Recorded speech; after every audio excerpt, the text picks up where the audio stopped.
بسم اللہ الرحمن الرحیم۔ ارأیت الذی یکذب بالدین فذلک الذی یدع الیتیم ولا یحض علی طعام المسکین فویل للمصلین الذین هم عن صلاتهم ساہون الذین هم یراءون ویمنعون الماعون۔ انداز بیان گرچہ بہت شوق نہیں ہے،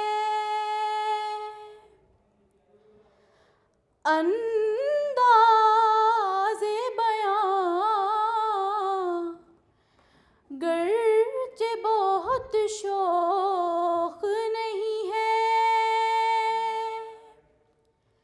شاید کہ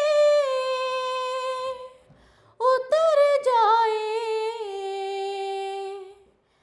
تیرے دل میں میری بات، نہ تو زمین کے لیے ہے نہ آسمان کے لیے، جہاں ہے تیرے لیے تو نہیں، جہاں کے لیے جہاں ہے تیرے لیے تو نہیں، جہاں کے لیے رہے گا راویہ نیل و فرات میں کب تک تیرا سفینہ کہ ہے بحر بے کراں کے لیے، تیرا سفینہ کہ ہے بحر بے کراں کے لیے، نشان راہ دکھاتے تھے جو ستاروں کو، نشان راہ دکھاتے تھے جو ستاروں کو، ترس گئے ہیں کسی مرد راہداں کے لیے، ترس گئے ہیں کسی مرد راہداں کے لیے، نگہ بلند سخن دل نواز جاں پرسوز، نگہ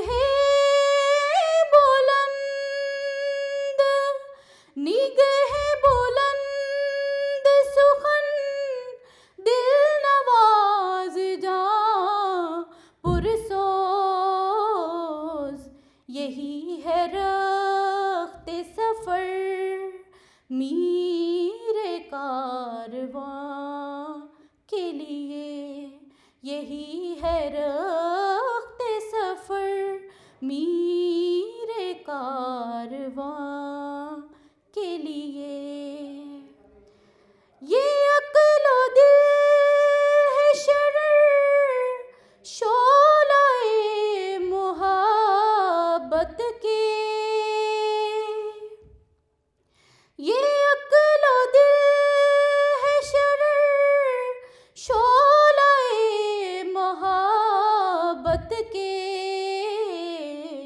وہ خار و خس کے لیے ہے یہ نیستاں کے لیے، نہ تو زمین کے لیے ہے نہ آسمان کے لیے، جہاں ہے تیرے لیے تو نہیں، جہاں کے لیے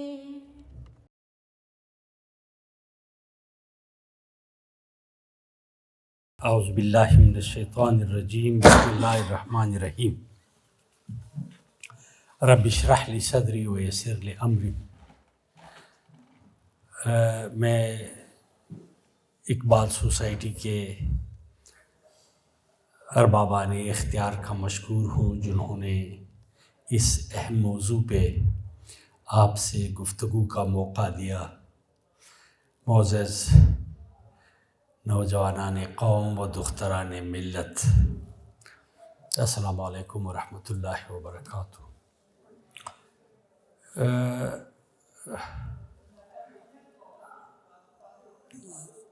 فطرت کا ایک قانون ہے کہ جب کبھی اقوام کی تاریخ میں زوال و انحطاط کے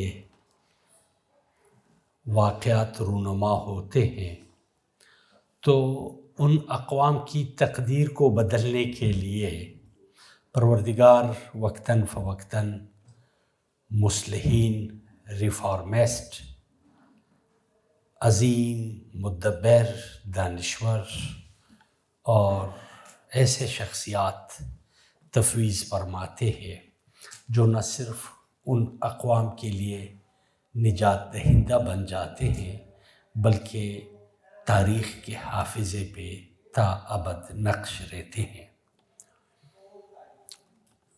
مولانا جلال الدین بلخی رومی کا ورود بھی اسلامی امہ کی زوال و انحطاط کے ایک ایسے دور میں ہوا جب مسلم امہ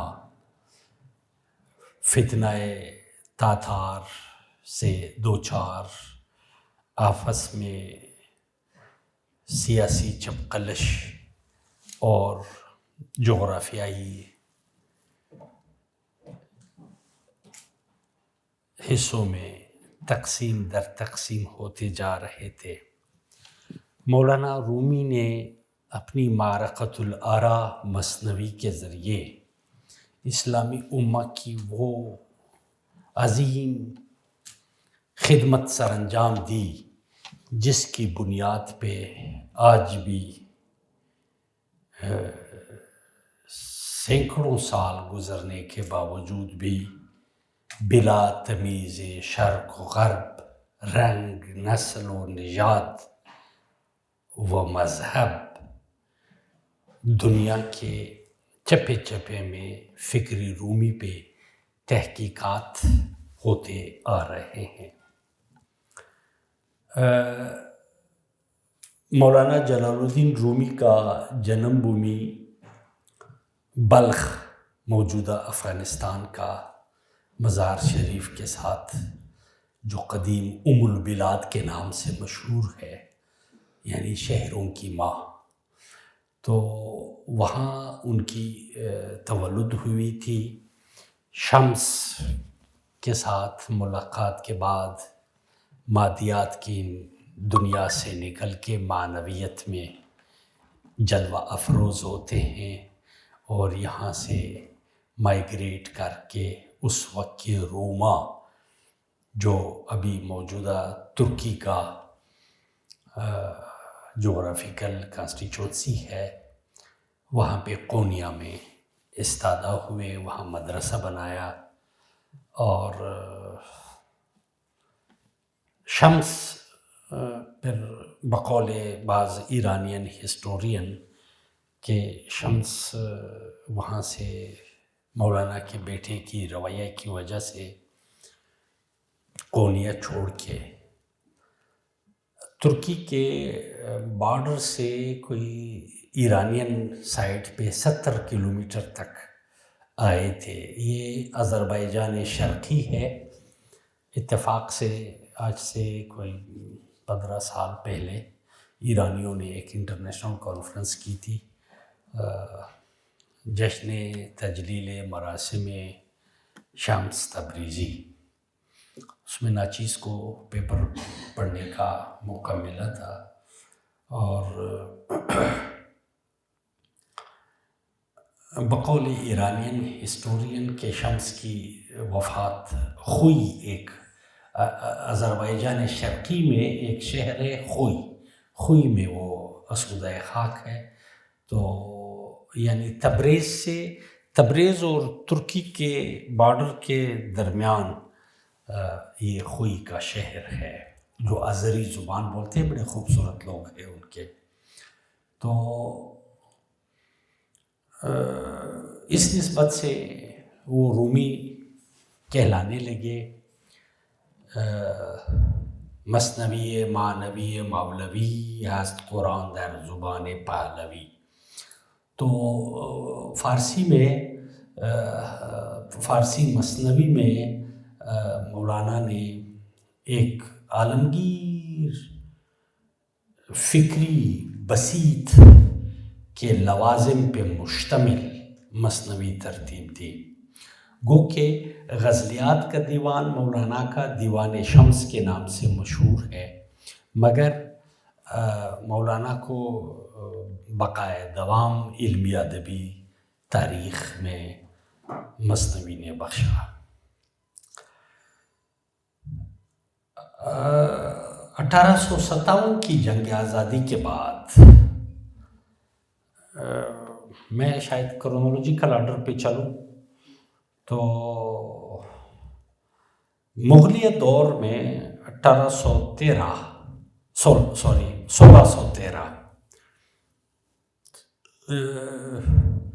ایک افغان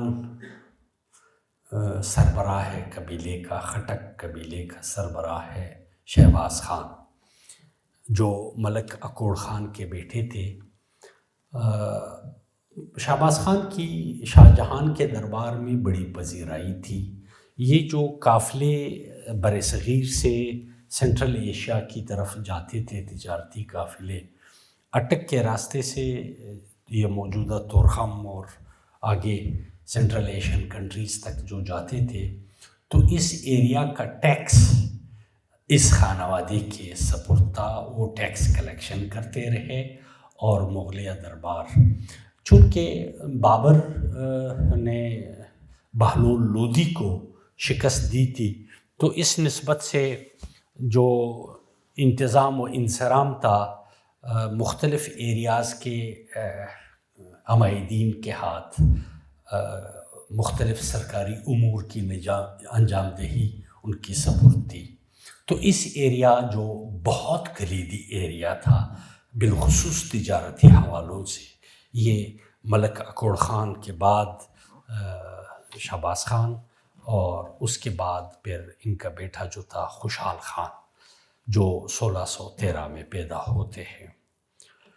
یہ دور پشتونوں میں، جس کو عمومی اصطلاح میں افغان ہی کہتے ہیں، آپ قدیم متون دیکھیے، فقہی احکام کے شروط الصلاۃ ہم مساجد میں اور مدارس میں جب پڑھتے تھے تو اس کے ساتھ عربی متن کے ساتھ ترجمہ بزبان فارسی و افغانی لکھا ہوتا تھا.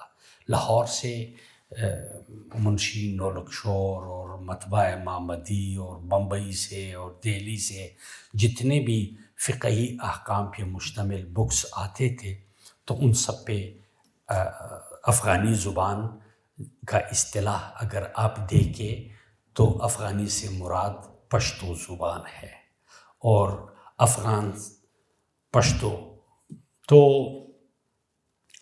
اب یہ افغان بچہ جو تھا وہ اپنے والد کے ساتھ ایک جنگ میں بچپنے میں زخمی بھی ہوتے ہیں. پھر اچھا، والد صاحب ان کے لیے اقبال سے ان کا ایک دلچسپ مناسبت یہ نکلتا ہے، according to chronological order of life history of Khushhal Khan Khattak, کہ اس وقت جغرافیکل کانسٹیٹیوشن، یہ جو کانسٹیچوئنسی تھی، یہ بہت وسیع و عریض تھی. بر صغیر کے جغرافیائی حدود بہت پہلے ہوئے تھے. آپ کا موجودہ بنگال، پاکستان، افغانستان کے بیشتر حصے، اور یہ سری لنکا، اور پتہ نہیں کون کون سے. تو اس وسیع و عریض سلطنت میں اپنے دور کے ایک اپر کلاس کی موجودہ اصطلاح میں اپر کلاس، ایک صاحب ثروت اور صاحب حیثیت اور صاحب اختیار فرد شہباز خان کی دسترست پورے بر صغیر تک پھیلی تھی، مگر ان کی نگاہ انتخاب اپنے بیٹے کی تربیت اور تعلیم کے لیے سیالکوٹ کے مولانا عبدالحکیم پہ پڑی۔ مولانا عبدالحکیم سیالکوٹی اس زمانے میں شیخ اپنا حضرت مجدد الفسانی رحمۃ اللہ علیہ ان کے خلیفہ، شیخ احمد سرہندی کے خلیفہ بھی تھے، ان کے مرید بھی تھے، اور اتفاق سے ان کے ہم سبق بھی رہے ہیں۔ تو ان کی ایک شان ہے، ایک شوکت ہے خلیفہ مولانا عبدالحکیم سیالکوٹی رحمۃ اللہ علیہ کا۔ تو شہباز خان نے اپنے بیٹے کی تربیت اور تعلیم کے لیے اپنے بیٹے کو خوشحال خان کو بھیجا مولانا عبدالحکیم سیالکوٹی کے پاس۔ مولانا عبدالحکیم سیالکوٹی نے اس نگینے کو تراشا، اس کو علمی فیوضات بخشے، معنوی اسرار و رموز سے ان کو آگاہ اور آشنا کرنے کے لیے بڑی محنت کی۔ تو اس کے بعد چونکہ والد کی رحلت کے بعد قبیلے کی سرداری اور وہاں لوکل ٹرمینالوجی میں خان، وہ خانی کے مسند پہ خوشحال خان کو بیٹھنا پڑا۔ تو خوشحال خان وہاں سے شاہ جہاں کے دربار سے منسلک رہے اور باقاعدہ ان کے دربار کے مراعات وغیرہ حاصل کرتے رہے، مراعات یافتہ تھے سروسز کے اگینسٹ۔ پھر اورنگزیب عالمگیر صاحب کے ساتھ ان کی نہیں بنی اور عالمگیر نے ان کو جیل بھی بھیجا اور 7 سال تک ان کے قید میں رہے خوشحال، اور 7 سال کے دوران ان پہ جو صعوبتیں پیش آئی، ان کو جو ان کی شاعری میں یہ تمام چیزیں موجود ہے۔ خوشحال خان ایک ہمہ جہت شخصیت بنے، ان کی نظم و نثر میں اردو فارسی میں کوئی 100+ آثار موجود ہے، جن میں بعض آثار تو دریافت ہوئے مگر ابھی بھی کئی آثار ان کے مسپلیس ہیں، چونکہ اس زمانے میں قبائلی رنجشوں کے علاوہ مغلوں کے ساتھ خوشحال خان خٹک کی جو ایجیٹیشن، یعنی خاص کر جیل سے رہائی کے بعد 7 سال قید، اس کی صعوبتوں کو برداشت کرنے کے بعد جب نکلے تو مغل مسلسل ان کے در پہ تھے، اور وہ اورنگزیب عالمگیر کو یہ خوف تھا کہ یہ ہم سے تخت دہلی چھین لے گا، کیونکہ خوشحال میں جو قائدانہ صلاحیتیں تھیں، خوشحال کا جو تدبر تھا، جو تفکر، جو ویژن، جو پختگی، دلیری، شجاعت، وہ اتنا وسیع تھا، جس کی وجہ سے شاہ جہاں کو اورنگزیب عالمگیر کو یہ خوف محسوس ہونے لگا کہ یہ ہم سے تخت دہلی چھینے گا، کیونکہ ہم نے افغانوں سے یہ تخت چھینا ہے، مغلوں نے بہلول لودھی سے بابر نے یہ تخت چھینا تھا، تخت دہلی، تو اس وجہ سے ان کو یہ خوف تھا کہ یہ ہم سے دوبارہ چھینے گا۔ اور خوشحال نے عملاً جنگیں بھی لڑی اور صاحب تصنیف و تالیف بھی تھا، وہ آگے میں اس پہ روشنی ڈالوں گا۔ تو اب یہ افغانوں کی اوورال زوال و انحطاط کا دور تھا، قبیلوں میں بٹے ہوئے ہیں، مختلف ایریاز میں بٹے ہوئے ہیں، اور مغلیہ دربار اور سرکار اور اس کے بعض فیور میں ہے، بعض اگینسٹ ہے، تو الٹریسی یعنی لٹریسی ریٹ بہت کمزور تھا، اور دیگر کئی توہمات، مذہبی معاملات اس میں کئی چیزیں تھیں، اور سب سے بڑھ کے کہ وہ روایات کا پاسدار قوم، روایات کا امین قوم تھا۔ تو خوشحال نے اسی بنیاد پہ افغانوں کو منظم کرنے کی منظم کوشش کی۔ اب آتے ہیں آگے 1857 میں جنگ آزادی میں مسلمانوں کو بالخصوص بہت زیادہ نقصان پہنچتا ہے، اور آپ دیکھیے 1857 کی جنگ آزادی میں بر صغیر کے پورے خطے پہ گہرے اثرات ہوئے، لیکن جو سب سے زیادہ ابھی یہاں ہندو، سکھ اور دیگر کئی لوگ تھے، سب سے زیادہ نقصان مسلمانوں کا ہوا ہے 1857 کی جنگ آزادی میں۔ ہمارے ایڈوکیٹ صاحب تشریف رکھتے ہیں، ہمارے ایک ایڈوکیٹ ہے ڈاکٹر سعود الحسن خان روہیلا اب کے لاہور کے، تو انہوں نے ایک انسائکلوپیڈیا مرتب کیا ہے 1857 کی جنگ آزادی کے شخصیات کا۔ 80% شخصیات جو 1857 کی جنگ آزادی میں جام شہادت نوش کر چکے ہیں وہ مسلمان ہیں۔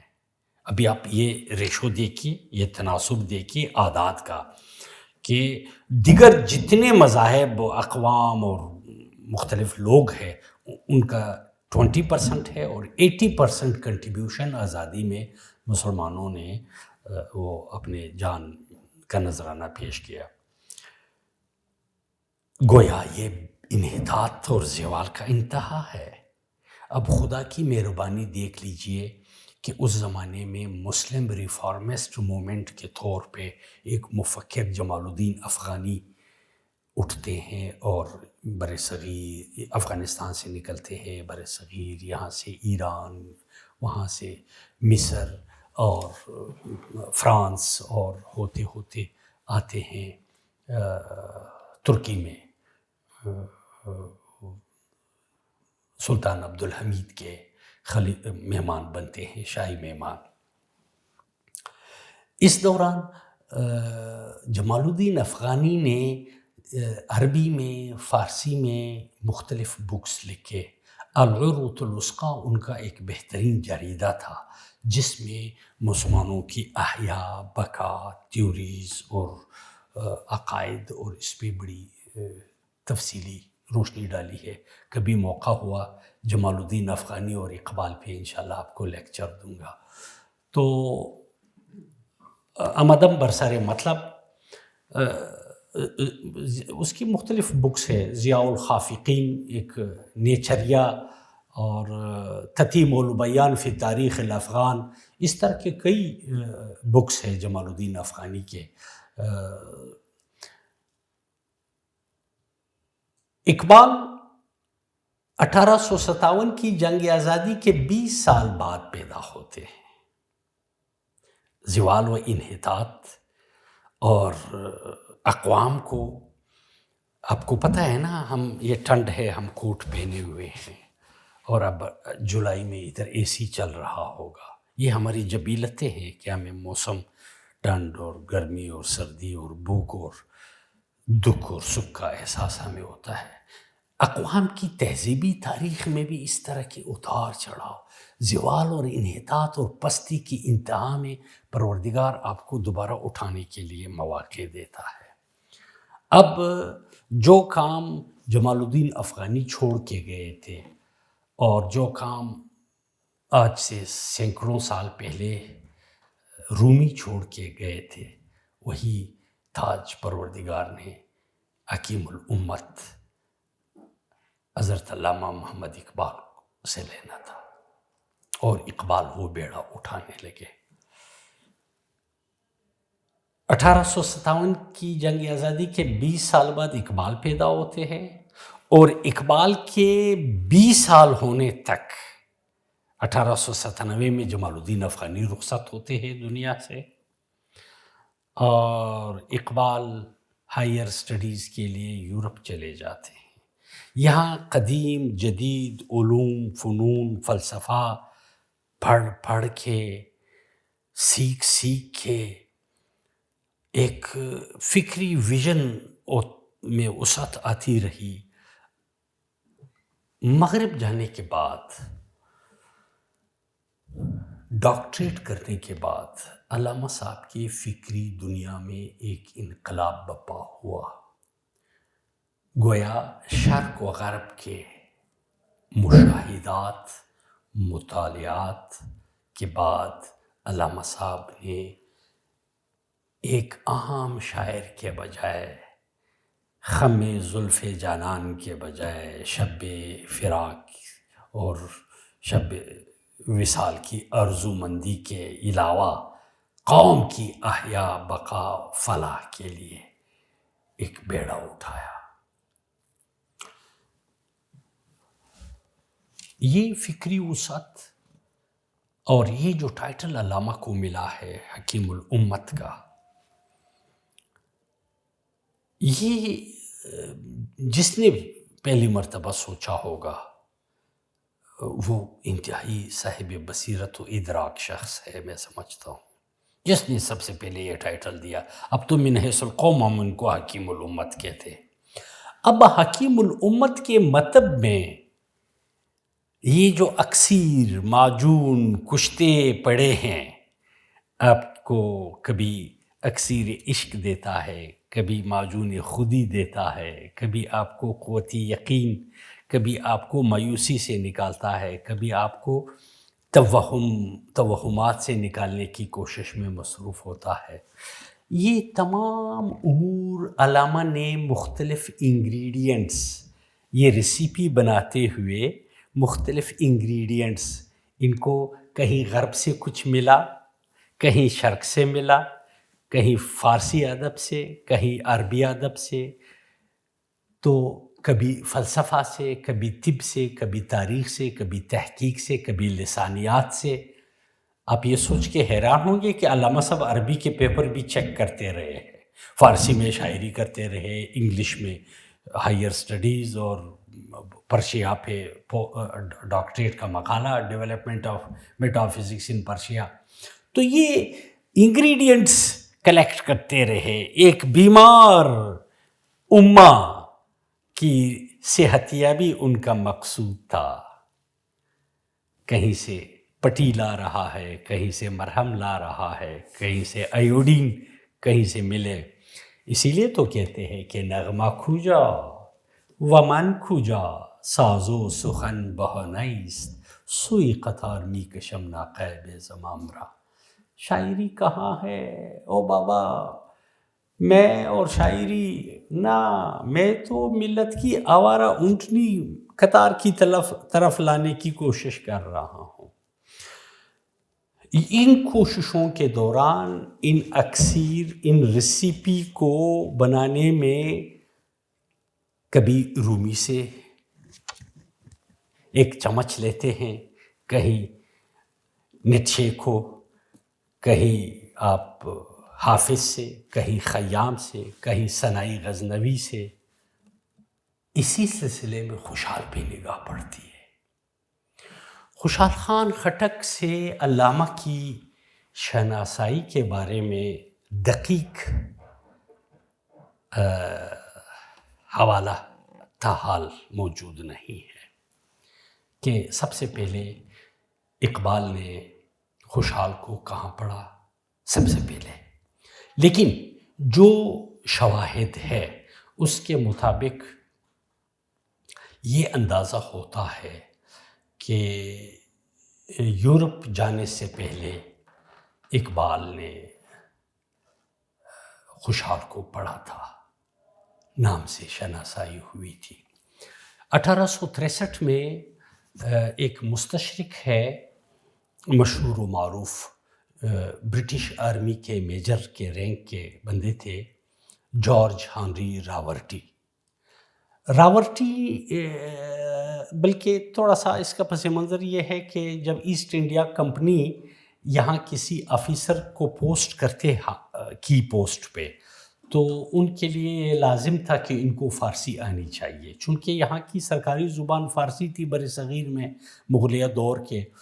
تو کابل میں ان کا جو سفیر تھا فرسٹ افغان اینگلو وار کے دوران، جو افغانوں نے 1841-40 میں ان کو قتل کیا، ان کے ساتھ مذاکرات ہو رہے تھے، تو اکبر خان اس افغانوں کی ٹیم کو لیڈ کر رہا تھا۔ اکبر خان نے پشتو میں ساتھیوں کو کہا کہ آج ان کا کام تمام کرتے ہیں، اور فارسی میں کہا کہ یہ ہمارا مہمان ہے، اس کا خیال رکھو، جس کی وجہ سے سفیر کو اطمینان ہوا، لیکن بعد میں اس کو انہی کے پسٹل سے ان کو فائر کیا۔ اس کے بعد ایسٹ انڈیا کمپنی والے مجبور ہو گئے کہ پشتو اپنے افیسروں کو سکھائے۔ ایڈورڈ کالج پشاور میں انہوں نے باقاعدہ پشتو کلاسز، انگریزوں کے، برٹش آرمی کے جو افیسرز تھے ان کے پشتو کلاسز، منشی احمد جان، میر احمد شاہ رضوانی مرحوم، مولانا عبد المجید افغانی جس کو سعدی پشتو کہتے ہیں، یہ سارے ایڈورڈ کالج پشاور کے اساتید تھے جنہوں نے انگریزوں کو پشتو سکھائی، پشتو پڑھائی اور پشتو کے گرامر، لسانی اصول، ضوابط ان سے آگاہ کیا۔ تو اسی کیپ میں جارج ہنری راورٹی بھی تھے جنہوں نے پشتو سیکھ کے، اور پھر ان کی پشتو دانی اتنی زبردست بنی کہ انہوں نے ایک پشتو ڈکشنری مرتب کی ہے، بہترین ڈکشنری ہے، پشتو ٹو انگلش۔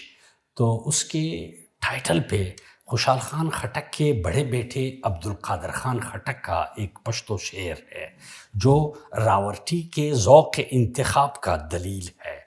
تھا خوژکڑ تر فارسی عبد القادر، تھا خوژکڑ تر فارسی عبد القادر کا پخوا و ترخا ژبه د پښتو۔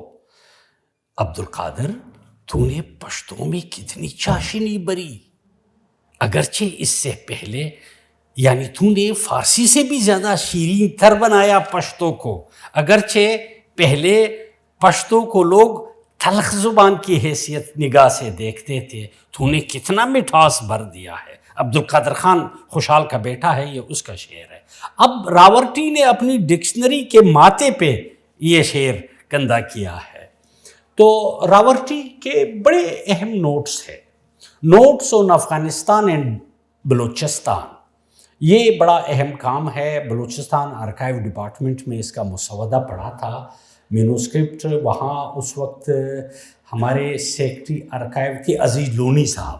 عزیز لونی نے notes on Afghanistan and Balochistan مرتب کر کے آرکائیو سے نکال کے فرسٹ ایڈیشن سنگ میل والوں نے شائع کیا، اور اس کے پھر تراجم بھی ہوئے ہیں۔ انور رومان صاحب مرحوم ہمارے استاد تھے، انہوں نے اس کا اردو ترجمہ سرزمین افغان و بلوچستان کے نام سے 2 جلدوں میں اس کا ترجمہ کیا ہے۔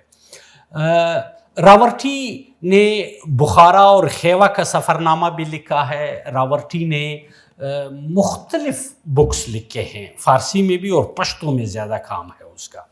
تو راورٹی کے ان کاموں میں جو بنیادی کام ہے اے سلیکشن فرام افغان پوائٹری، یہ ایک اہم کام تھا جو حضرت علامہ کے ہاتھ لگا۔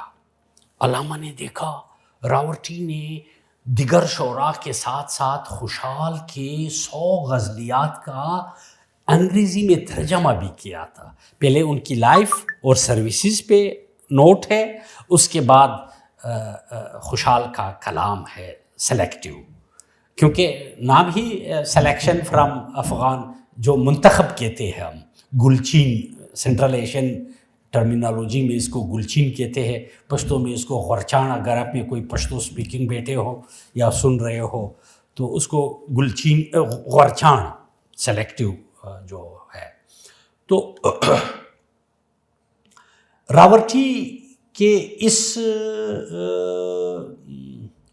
مطالعے سے خوشحال کی عظیم شخصیت اقبال پہ منکشف ہونے لگی۔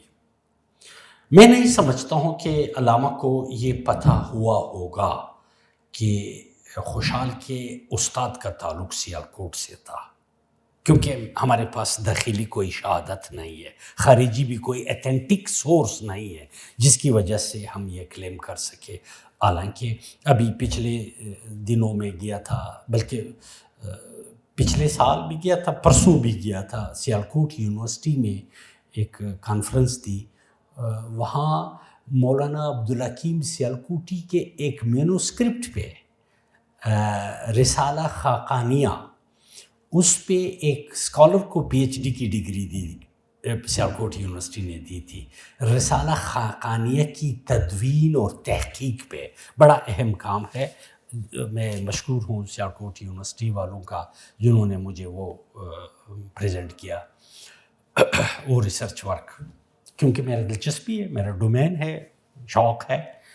تو اور میں مولانا آپ میں سے کوئی سیالکوٹ کا ہو یا کبھی جانا ہو تو سیالکوٹ شہر کے وسط میں بالکل قلب میں مولانا عبدالحکیم سیالکوٹی کا مزار ہے، ضرور حاضری دیجیے گا. یہ خوشحال خان خٹک کے استاد تھے. اس انسپائریشن کی وجہ سے 1928 میں علامہ صاحب نے اسلامک کلچر حیدرآباد دکن سے ایک ریسرچ جرنل چھپتا تھا اس زمانے میں. اس ریسرچ جرنل میں the great the Afghan warrior point Iqbal پہ ایک آرٹیکل لکھا سب سے پہلے انگریزی میں، اور متعارف کرایا بر صغیر کے حلقوں کو.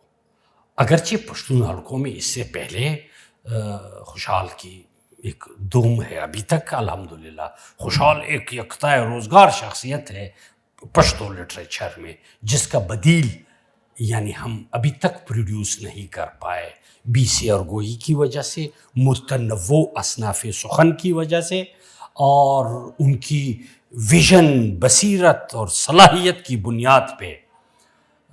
گویا وہ ایک اسکول آف تھاٹ کے بانی ہے، ایک ادبی مکتب کے موسس ٹھہرائے گئے.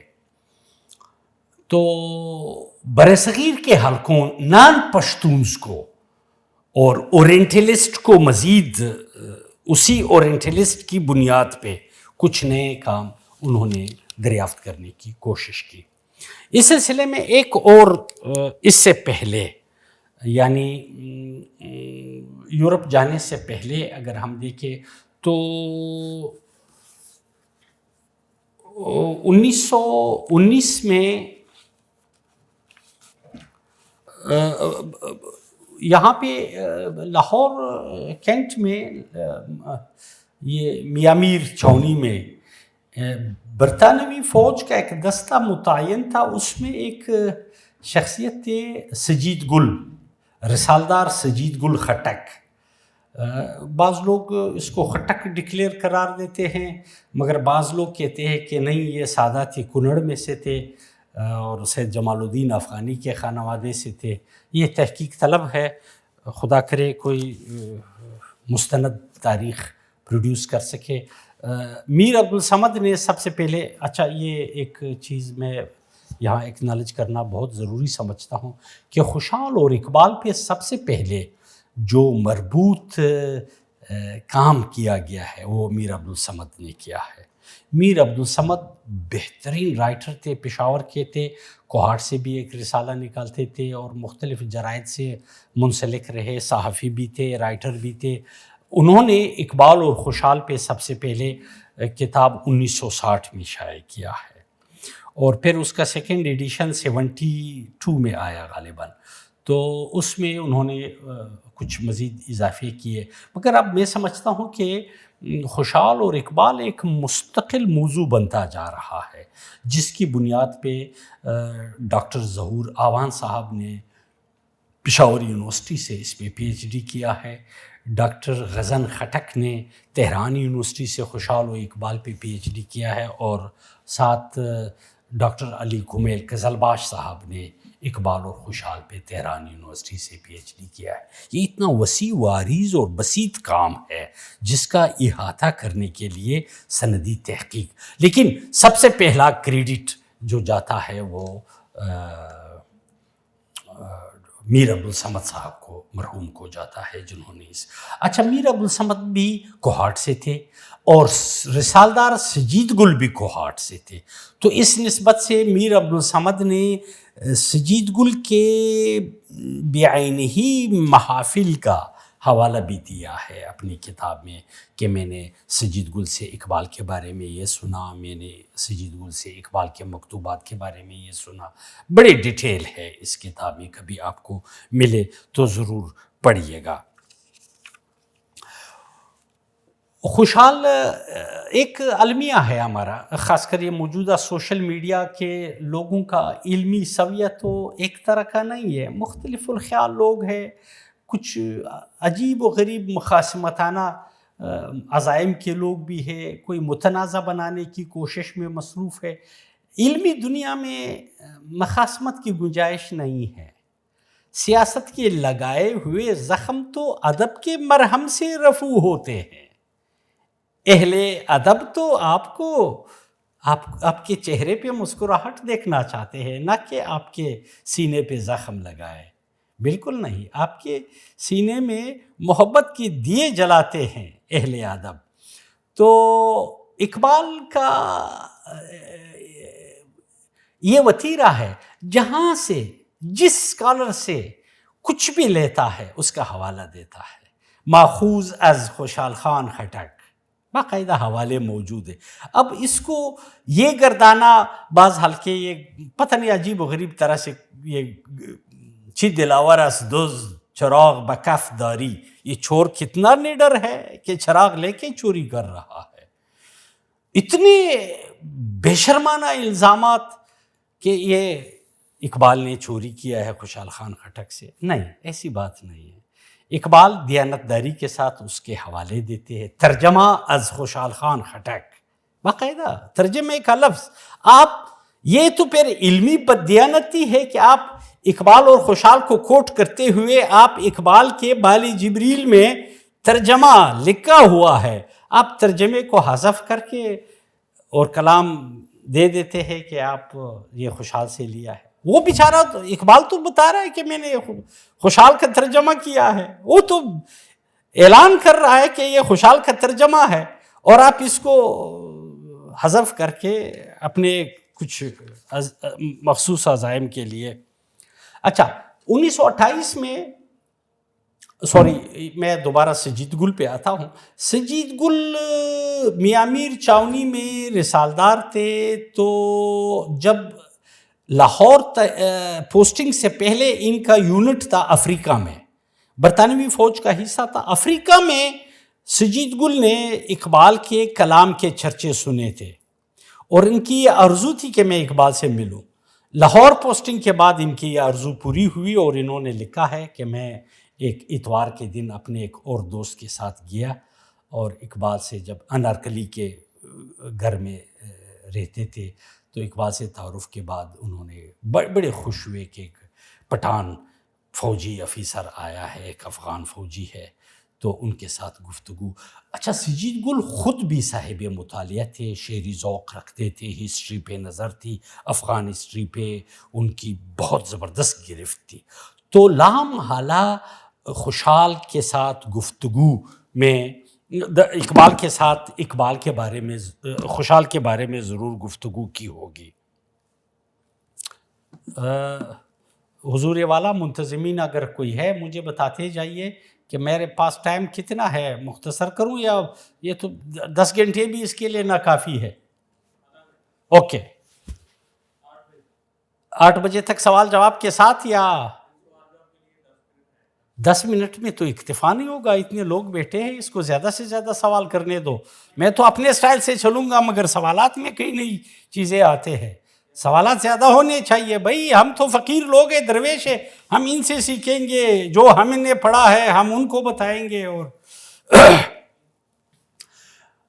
اقبال نے سجید گل سے مختلف موضوعات پہ بات کی، تو سجید گل کے ساتھ انڈرسٹینڈنگ اتنی بڑھتی گئی کہ اقبال کی سجید گل اور سجید گل کی اقبال سے انڈرسٹینڈنگ کا یہ عالم ہوا کہ وہ ہر بار ان کو کہتے باقاعدہ ہر اتوار کو چھٹی کے دن سجید گل علامہ صاحب کو سلام کرنے آتے اور بے تکلفی بڑھتی گئی اور مختلف نکات پہ مباحث ہوئے اور پشتونوں کے ساتھ ان کی انڈرسٹینڈنگ بڑھتی گئی. یہ محراب گل افغان کے افکار کا اقبال کا جو معرکۃ الآراء نظم ہے اس کے حوالے سے یہ بعض لوگوں کا خیال ہے کہ یہ محراب گل افغان کا اصطلاح ہی سجید گل سے لیا گیا ہے. ڈائریکٹ ان کے نام سے منسوب نہیں کیا تھا لیکن یا دیگر جو منظومات ہے رومی بدلے شامی بدلے بدلا ہندوستان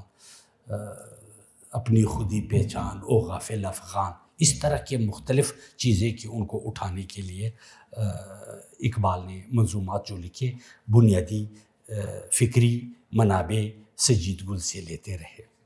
ہم اس موضوع پہ لب کشائی سے پہلے بذات خود وہ ماخذ اول کی طرف رجوع کرے کہ اقبال خود اپنے نثر میں کیا کہتے ہیں.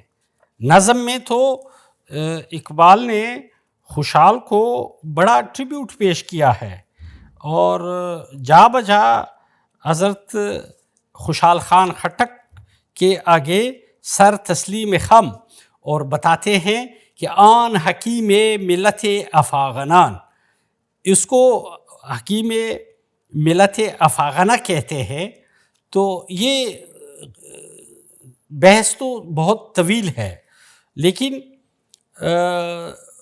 اس کے جو تراجم ہے خوش سرود علامہ صاحب جاوید نامہ، علامہ صاحب کو اپنے تمام منظومات میں سب سے زیادہ ناز جو تھا وہ جاوید نامہ پہ تھا.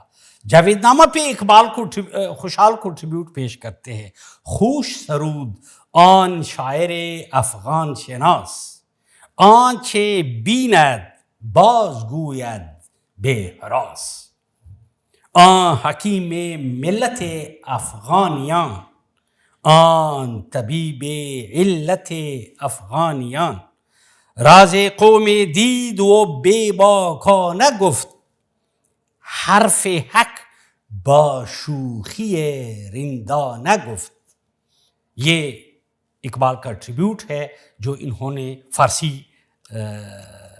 نظم میں اقبال خوشحال کو پیش کیا ہے.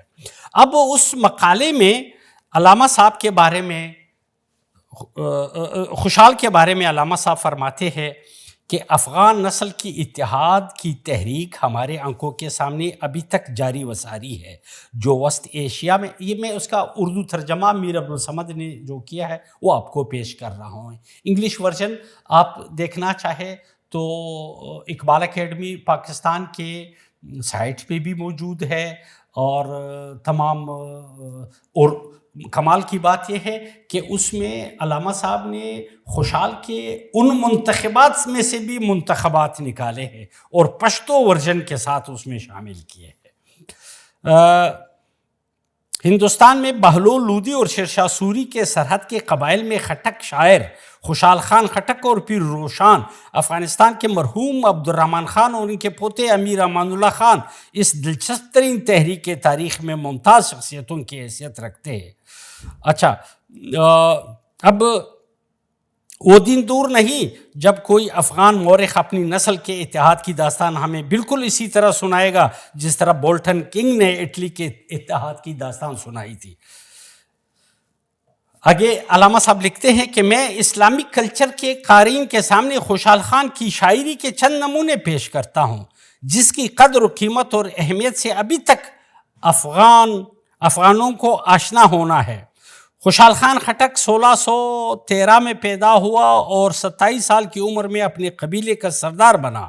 اس نے شاہ جہاں کی ملازمت کی، وفاداری سے کی، لیکن اورنگزیب کے ساتھ شکوک کا شکار رہا جس سے اس کو گوالیار کے قلعہ میں نظر بند کیا. 7 سال کے بعد وہ رہا ہوئے، لیکن اپنے وطن کی مراجعت کے بعد اس نے بادشاہ کے خلاف کھلم کھلا بغاوت کی اور افغانوں کو مغلوں کے خلاف متحد کیا. یہ بہرحال آگے اس کی شاعری کے حوالے سے بتاتے ہیں کہ وہ یعنی خوشحال خان خٹک، علامہ صاحب فرماتے ہیں، یہ علامہ کے الفاظ ہیں، وہ ایک ہمہ صفت ادیب اور ذہین رسا کا مالک سکتا. اس نے شاعری، فلسفہ، اخلاقیات اور طب جیسے متعدد موضوعات پر لکھا، یہاں تک کہ اپنی سوانح عمری بھی لکھی جو بدقسمتی سے محفوظ نہ رہ سکی. اس نے زیادہ تر شاعری ہندوستان میں مغلوں کے ساتھ کشمکش کے دوران میں کی ہے.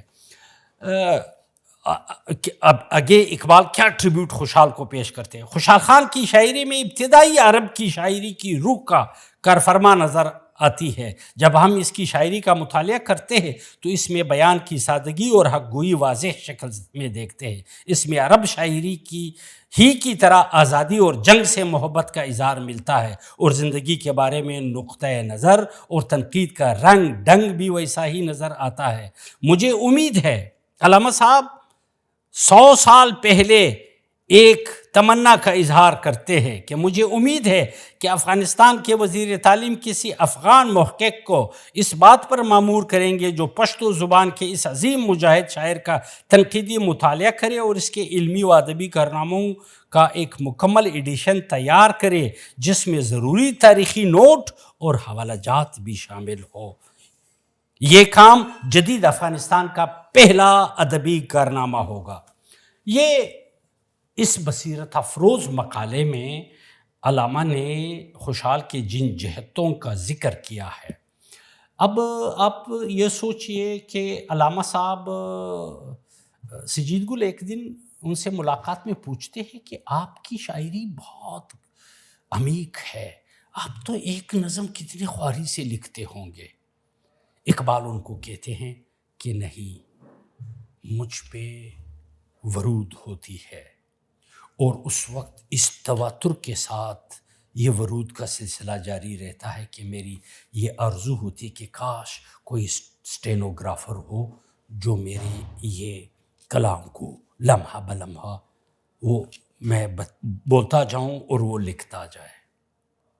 اب سیم اقبال سے 350 سال پہلے خوشحال کا کیفیت دیکھے. اس حوالے سے ماسکو کی ایک یونیورسٹی میں خوشحال پہ ایک ریشین اسکالر نے پی ایچ ڈی کی ہے، اور انہوں نے یہ ثابت کیا ہے کہ موجودہ جدید زمانے کا شارٹ ہینڈ یہ خوشحال کا ایجاد کردہ ہے. زنجیری کے نام سے اس کا متن افغانستان کے اکیڈمی آف سائنسز نے شائع کیا ہے.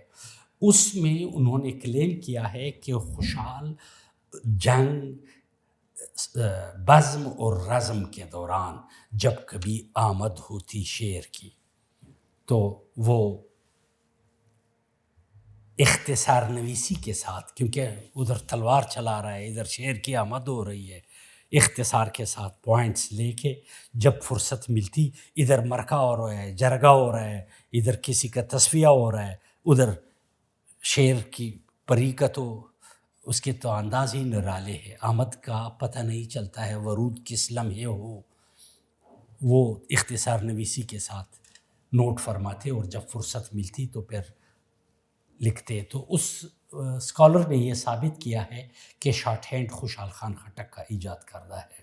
خوشحال کے دیگر کتب میں فقہی احکام کا ہدایہ یہ بھی انہوں نے لکھا ہے، ترجمہ کیا ہے. بیاض ہے، سوات نامہ میں سوات کی ہسٹری ہے، فضل نامہ، دستارنامہ میں آپ کو امور سلطنت سکھا رہا ہے کہ کیسا ہو، آپ قبیلے کا مشر کیسے بنے، پنچایت کا لیڈر کیسے بنے، ملک کو چلانے کے لیے آپ کو سیاسی بصیرت کی ضرورت ہو تو آپ کیسے کس ڈنگ سے مملکت کے اسرار و رموز چلائے. تو اسی طرح خوشحال کے دیوان، اور دیوان میں فارسی شاعری اور شیر و شکر ایک صنف جو اس وقت جو ایک جدید دنیا کا موضوع ہے. جوان، ہیلو مسٹر، 2 منٹ مزید مجھے برداشت کرے. خوشحال اس میں ایک یہ جو آج سے چند سال قبل ایک تھیوری آئی تھی، کلیش آف سویلائزیشن، تصادم بین تمدن ہا. اب اس کے اگینسٹ ایک اور تھیوری لیٹسٹ آئی، گفتگو بین تمدن ہا، ڈائلاگ بٹوین سویلائزیشن. آئیے ہم ایک دوسرے سے بات کریں، افہام و تفہیم پہ تمام مسائل حل کریں. یہ ڈائلاگ اب آپ ادب کا کمال دیکھیے، آج سے 400 سال پہلے خوشحال خان خٹک کی شاعری کا ایک صنف ہے بنام شیر و شکر. شیر فارسی میں دودھ کو شیر کہتے ہیں، شکر چینی کو، تو آپ ان کو ملا کے اور گلاس نوشی جان کیجئے. یہ شیر و شکر صنف اسی قافیہ ردیف بحر عروضی لحاظ سے سخن سازی کے اسالیب کے لوازم کو ملحوظ خاطر رکھتے ہوئے خوشحال نے اس مہارت کے ساتھ یہ لکھے ہیں شیر و شکر. وہی اسی قافیہ ردیف اور بحر میں آدھا مصرع پشتو آدھا فارسی، یہ زبان شیر و شکر، تاکہ یہ بنی نو آدم کی اولاد ایک دوسرے کے ساتھ محبت، امن، سلامتی اور خوشحالی کے ساتھ رہ سکے. اقبال انہی بنیادوں پہ خوشحال خان سے انسپائر ہوئے تھے. 1936 میں ایک بنو میں اس وقت ایک ایجوکیشن آفیسر تھی خاتون، خدیجہ فیروز الدین صاحبہ، جو آپ کے اس میانی صاحب قبرستان میں آسودہ خاک ہے. تو خدیجہ فیروز الدین علامہ صاحب کے پاس آئی کہ میں نے پی ایچ ڈی کرنی ہے پنجاب یونیورسٹی سے. تو انہوں نے کہا کر لیجئے. میں نے کہا نہیں، میں نے صحیح معنوں میں پی ایچ ڈی. تو انہوں نے کہا میرے پاس ایک موضوع ہے، life and works of Khushhal Khan Khattak, اس پہ سندی تحقیق. 1928 میں اس آرٹیکل کے ذریعے افغان گورنمنٹ سے اقبال نے جو آرزو کی تھی، جو استدعا کی تھی کہ آپ مکمل متون خوشحال خان خٹک کو انگلش میں ٹرانسلیٹ کرے تاکہ دنیا کو پتہ چلے کہ یہ انٹرنیشنل گلوبل انٹلیکٹ کا کتنا بڑا ایسٹ ہے خوشحال خان خٹک، دنیا کو پتہ چلے. یہ تو اس انگریز نے اپنے ذوق کے مطابق 100 چیدہ غزلیات مرتب کیے ہیں. ایک اور مکتوب میں علامہ صاحب جلندھر کے ان کے ایک دوست ہیں نیاز الدین خان، علامہ کے مکاتب میں آپ دیکھیے نیاز الدین خان صاحب کو لکھتے ہیں کہ کاش میں براہ راست خوشحال خان خٹک کی زبان کو سمجھتا، میں خوشحال سے بہت زیادہ سیکھتا. یہ علامہ کی سعادت مندی دیکھیے، اس سعادت مندی نے تو علامہ کو اعجاز تک پہنچایا ہے. تو خدیجہ فیروز الدین کو پی ایچ ڈی کا یہ موضوع انہوں نے بتایا کہ life and works of Khushhal Khan Khattak پہ آپ مقالہ لکھے. تو اس زمانے میں اس خاتون نے کمال کیا ہے. وسائل بھی نہیں تھے، مصادر کی بھی منابع نہیں تھے ریفرنسز کے لیے. وہ بیچاری کبھی گھوڑے پہ، کبھی خچر پہ، کبھی اونٹ پہ، کبھی تیرا جا رہی ہے، کبھی کوہاٹ جا رہی ہے، کبھی اورکزئی ایجنسی جا رہی ہے، کبھی اکوڑا خٹک. یہ جو اکوڑا خٹک آپ نے نام سنا ہوگا، یہ میں نے اسٹارٹ میں جو اکوڑ خان کا نام لیا، یہ خوشحال خان کے دادا کے نام سے ہے. خوشحال کے کلام میں آپ کو سرائے کا جو وہ گوالیار کے جیل میں باد صبا سے مخاطب ہے، بلکہ ان کا ایک مثنوی ہے فراق نامہ، ساعت نامہ ٹائم مینجمنٹ پہ، خٹک نامہ خٹک کے انصاب پہ ہے، ٹائم مینجمنٹ پہ ساعت نامہ 400 سال پہلے خوشحال نے. طب نامہ آپ کو پتہ چلے گا کہ خوشحال تو سارا زندگی معجون اور اکسیر اور کشتے بناتا رہے. طب کی ایک کتاب ہے، بڑے نامے لکھے ہیں. ایک فراق نامہ ہے، اس میں یہ ہے کہ باد صبا سے مخاطب ہے کہ جا میرے عباسین کو میرا سلام پہنچائے کہ میں تو ہمیشہ پابند یہ جو دریا بہہ رہے ہیں اس کا چناب وغیرہ کا میں اسیر نہیں رہوں گا. میں آؤں گا، اپنے اٹک کا پانی پیوں گا، اپنے عباسین کے پانی کا جام نوش کروں گا، اور فلاں اور میرے فلانے بیٹے کو سلام کہے، میرے فلانے گلی سے جا کے فلانے کو سلام کہیے. فراق نامہ بڑا دلگداز مثنوی ہے خوشحال کا. تو اس خاتون نے یہ سارے مصادر کلیکٹ کر کے اس کا پنجاب یونیورسٹی میں جمع.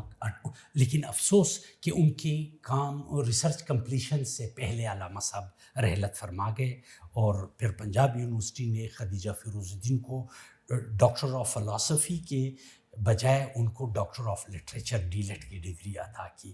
تو وہ خدیجہ فیروز الدین کا اصل ٹیکسٹ تھیسز کا پشاور یونیورسٹی پشتو اکیڈمی نے شائع کیا ہے انگلش میں، اور اس کا اردو ورژن جو ہے آپ خوشحال خان خٹک پڑھنا چاہے تو اس کا اردو ورژن اکادمی ادبیات پاکستان اسلام آباد نے ڈاکٹر اقبال نسیم خٹک کے ترجمے اور تعلیقات کے ساتھ شائع کیا ہے۔ میں انہی الفاظ پہ آپ کا شکریہ ادا کرتا ہوں۔ اشعار کے تقابل کے لیے بہت ٹائم چاہیے۔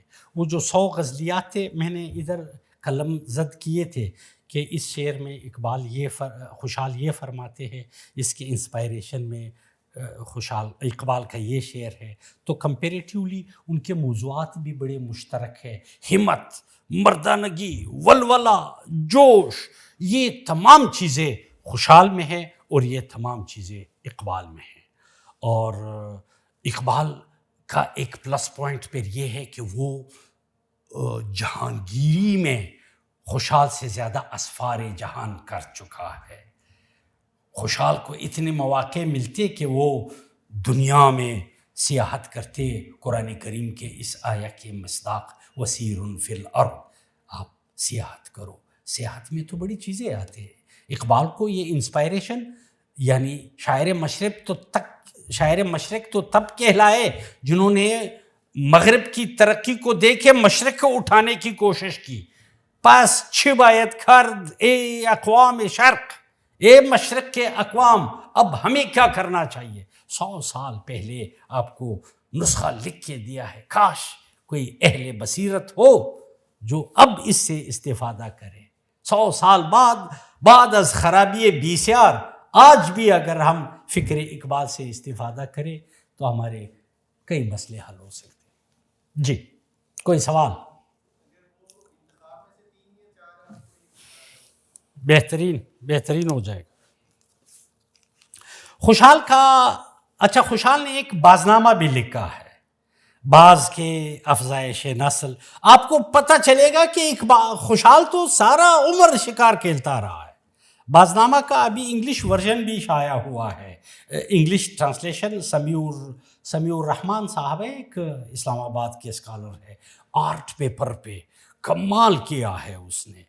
یعنی جدید دنیا کے تقاضوں کے عین مطابق خوشحال نے بعضوں کے جو انساب دکھائے ہیں، بعض کے جو اقوام اور قبیلے دکھائے ہیں، ایک خوشحال کی ایکسپرٹیز دیکھے، وہ یہ سمیع الرحمن صاحب نے ان بعضوں کے کلرڈ تصاویر لگا کے ساتھ وہ منظوم ترجمہ پشتو ورژن کے ساتھ وہ منظوم انگریزی ترجمہ بھی شامل کیا ہے۔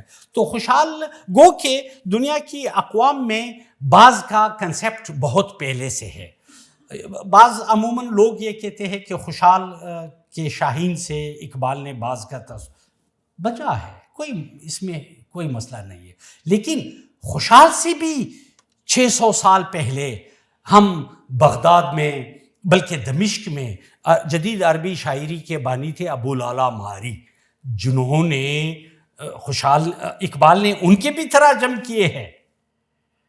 اچھا، وہ مرغ کا گوشت حرام سمجھتے تھے کہ یہ بزدل پرندہ ہے، اس کے بال و پرتے، یہ شاہین کیوں نہیں بنا، اس نے پرواز کیوں نہیں بری۔ اس کی بزدلی کا سزا ان کو ملا کہ ایک تو یہ ذبح ہوا اور پھر اوپر سے کباب بھی ہوا ہے، اور وہ مرغ کے گوشت کو حرام سمجھتے تھے ابو لالا ماری 1000 سال قبل، کہ یہ بزدل پرندہ ہے، اس کی بزدلی میرے رگ و ریشے اور خون میں سرایت کر جائے گی، میں بھی بزدل بن جاؤں گا، میں نے اس کا گوشت نہیں کھانا ہے۔ اب یہ آپ جرمنی کی ہسٹری میں دیکھیں، وہاں ایک سمبل ہے سیمرغ۔ ایران میں قدیم فارس، آپ اس کا جو ہے جمشید، تخت جمشید میں آپ میں سے کوئی شیراز گیا ہوگا۔ شیراز قدیم فارس کی جو تہذیب ہے، شیراز کے ملحقات میں تخت جمشید کے کیپٹل کے آثار انٹرنیشنل یونیسکو نے انٹرنیشنل ہیریٹیج میں اس کو ڈکلیئر کیا ہے۔ اس میں بھی آپ کو بعض کے سیمبلز نظر آئیں گے۔ فراعنہ مصر کے بعض فرامین میں آپ کو بعض ایک عالمگیر کریکٹر ہے۔ خوشحال نے پشتو میں زبردست اسے کام لیا ہے، اور اقبال نے جدید انداز میں اسے جو ہے بعض کے تراکیب سے استفادہ کیا ہے۔ علامہ صاحب فرماتے ہیں اپنے بھی خفا مجھ سے ہے، بیگانے بھی ناخوش، میں زہر حلال کو کبھی کہہ نہ سکا قن۔ مشکل ہے کہ ایک بندہ حق و حق اندیش خاشاک کے تھودے کو کہے کوہ دماوند، آئینے جواں مردان حق گوئی و بے باکی، اللہ کے شیروں کو آتی نہیں روبائی۔ وہ بلیوں کی طرح کرتب نہیں کر سکتا اللہ کے شیر، جواں مرد کے انداز کچھ مختلف ہے۔ خوشحال کہتے ہیں پداکلی کی چوک نہ لرم نیک خواہ، چھرشتیا وایم ہم دا لرم گناہ۔ اپنے گاؤں میں کوئی ایک بھی شخص میرا خیر خواہ نہیں ہے، میرا گناہ فقط یہ ہے کہ میں سچ ہی بولتا ہوں۔ خوشحال پھر فرماتے ہیں پہر کار کی ہسی کار کڑا جگی جگی چھوک نوائی وطات ہے دروغ جن۔ ہر کام اتنا اشکار اور کھلم کھلا کر کے کیا کرو کہ کوئی تجھے جھوٹا نہ کہے۔ اور پھر سچ بولنے والوں کی تعریف میں خوشحال نے لکھا ہے لہرچان درشتنو کار اول دی، خدائی پخپل درشتنو سرمل دی۔ صداقت شعار لوگ ہی سب سے آگے رہتے ہیں، کیونکہ خدا خود حق پرستوں کا مددگار اور حامی ہے۔ میں مولانا عبدالحکیم سیالکوٹی کے حوالے سے اقبال نے اپنے استاد کو جو ٹریبیوٹ پیش کیا ہے، مولانا عبدالحکیم دا دنیا دا دین حکیم، دو جوگیانو و گروہ تا پتعظیم او پتسلیم، یعنی یہاں ہندو تھے، ان کو تبلیغ کرتے رہے، تعظیم اور تکریم کے ساتھ عمل کا ایک پیکر بن کے تبلیغ میں مصروف رہے۔ چھا انکار اور باندی اکڑو وے ہچ نئے فہیم، دا ہرچا سر سلوک کا دا صراط مستقیم۔ یہ اقبال خوشحال نے مولانا عبدالحکیم سیالکوٹی کو ٹریبیوٹ پیش کیا ہے۔ اور شاہین کے حوالے سے اقبال کے متون میں شاہین کے بے تحاشا استعارے ہیں، بلکہ میں آپ کو ایک کتاب ریکمینڈ کرتا ہوں، شاہین در اشعار اقبال، بیابانی کی کتاب کا نام شاہین در شعر، very good, thank you for correction, شاہین در شعر اقبال شہباز بیابانی۔ وہ شہباز بذات خود ایک سمبل ہے۔ شہباز صاحب نے شاہین در شعر اقبال پہ بہترین بک لکھی ہے، اور دنیا کے مختلف تہذیبوں میں اور مختلف اقوام میں شاہین کی پس پردہ تاریخی اہمیت پہ بڑا بسیط و بلیغ تحقیق انہوں نے کیا ہے، بہت عمیق۔ حالانکہ بیچارہ ایک سکول ٹیچر ہے، ان کو اتنے اپرچونٹیز بھی اویلیبل نہیں ہے جو یونیورسٹی کے اساتید کو ہے، لیکن وہ خیبر پختونخوا کے کسی گاؤں میں ابھی بھی ٹیچر ہے۔ اس نے میرے ابھی تک بالمشافہ ملاقات تو نہیں ہوئی، مگر ٹیلی فونک میں نے ان کو ان کی اپریسیشن کے لیے، داد و تحسین پیش کرنے کے لیے، تعریف نہیں ان کے اعتراف کے لیے میں نے ٹیلی فون کیے کہ آپ نے بہت بڑا کام کیا۔ تو ان میں آپ یہ تفصیلات دیکھ سکیں گے۔ میں ایک دو شعر عرض کرتا ہوں۔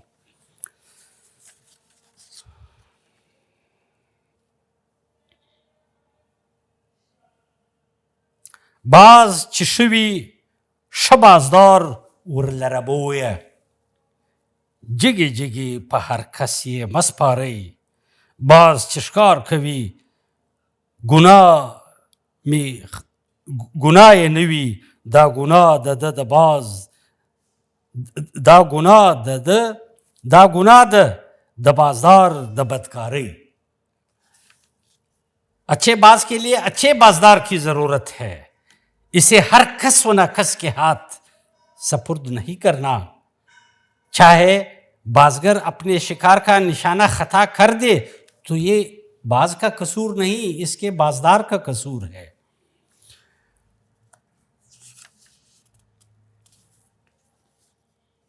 اقبال فرماتے ہیں ہوئی نزاغ میں پیدا بلند پروازی، خراب کر گئی شاہین بچے کو صحبت زاغ۔ صحبت زاغ کی وجہ سے شاہین کے بچے کو بلند پروازی نصیب نہیں ہوئی کہ ان کے صحبت کنندہ کی پرواز پست تھی۔ خوشحال کہتے تعلیم دزاغو زغن کڈیر اکڑے شکار پریکلا دباز پچیر اکڑے۔ زاغ کا بیٹا کتنا بھی تعلیم و تربیت کرے مگر باز کی طرح شکار نہیں کر سکے گا۔ اور نگاہ عشق دل زندہ کی تلاش میں ہے، شکار مردہ سزاوار شہباز نہیں۔ خوشحال فرماتے ہیں لکباز پھلو شکار و زمان نظر دے، میں تو چھوٹے، میں باز کی طرح بڑے بڑے شکار پر نگاہ رکھتا ہوں، میں گند کے کھانے والے کیڑے مکوڑے کو پکڑنے والا پرندہ نہیں ہوں۔ لکباز پلو لشکار زمان نظر دی، نچ گرزی گنگٹ نسی باد خورکیم۔ نہیں تیرا نشے من قصر سلطانی کی گنبد، تو شاہین ہے بصیرہ کر پہاڑوں کی چٹانوں میں۔ خوشحال زہغ شاباس چھ زائے پسر درووی، زہغ شاباس چھ زائے پسر درووی، نلکد کلی کارغ گرز غم دنس کڑے۔ جا وہ شاباز بن جو پہاڑ کی چوٹیوں پہ بسیرا کرتا ہے، گاؤں کے اس کوے کی طرح نہ بن جو پیٹ کے خاطر مارا پھرتا رہتا ہے۔